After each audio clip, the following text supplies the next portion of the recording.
বাংলাদেশ জাতীয়তাবাদী ছাত্রদল ঐতিহাসিক একটি ছাত্র সমাবেশ এটি করবে। এটি হচ্ছে আমাদের প্রাথমিক পদক্ষেপগুলো, যে বাংলাদেশ জাতীয়তাবাদী ছাত্রদল জুলাই এবং আগস্টে ধারণ করে বাংলাদেশের সকল ছাত্র সংগঠনগুলো যে প্রোগ্রামগুলো করেছে তার থেকে অনেক বেশি বৃহৎ পরিসরে আমরা আসলে আমাদের প্রোগ্রাম বা কর্মসূচিগুলোকে আমরা পরিকল্পনা করেছি, এবং তারই অংশ হিসাবে 3 তারিখের একটি ছাত্র সমাবেশ আমরা এখানে করার পরিকল্পনা আমাদের এখনো পর্যন্ত আমাদের চলমান আছে, এবং সেই পরিকল্পনার অংশ হিসাবে আমরা ঢাকা বিশ্ববিদ্যালয়ের মাননীয় প্রক্টর বরাবর অনুমোদিতও আমরা এখানে পেয়েছি। তার পরিপ্রেক্ষিতে আমরা দেখলাম আমাদের নতুন যে রাজনৈতিক দল গঠিত হয়েছে তারাও এখানে সমাবেশ করবে বলে তারা আরও কয়েকদিন পরে, প্রায় 10-15 দিন পরে আমরা এটি জেনেছি, এবং ব্যক্তিগতভাবে আমাদের সাথে একটু যোগাযোগও হয়েছে, সেটি আমাদের সংগঠনের সভাপতি জনাব রাকিবুল ইসলাম রাকিব বলবেন।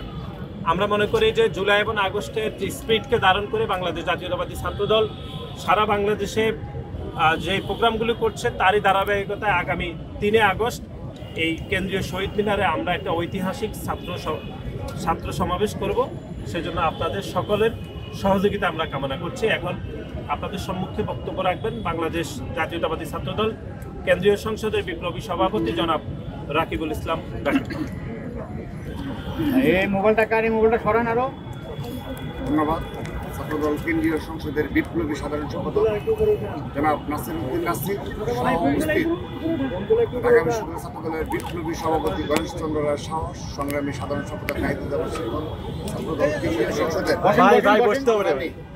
সাধারণ সম্পাদক সংগ্রামী সিনিয়র যুগ্ম সাধারণ সম্পাদক শ্যামল মালুম সহ উপস্থিত ছাত্রদল কেন্দ্রীয় সংসদের সহসভাপতিবৃন্দ, দপ্তর সম্পাদক জাহাঙ্গীর আলম সহ উপস্থিত সকল পর্যায়ের নেতৃবৃন্দ এবং ঢাকা বিশ্ববিদ্যালয় ছাত্রদলের বিপ্লবী সিনিয়র সহসভাপতি মাসুমুল্লাহ সহ যুগ্ম সাধারণ সম্পাদক শুভ সহ উপস্থিত ঢাকা বিশ্ববিদ্যালয় ছাত্রদলের সকল পর্যায়ের নেতৃবৃন্দ সবাইকে এবং উপস্থিত সাংবাদিকবৃন্দ সবাইকে অনেক অনেক ধন্যবাদ, কৃতজ্ঞতা জানাচ্ছি।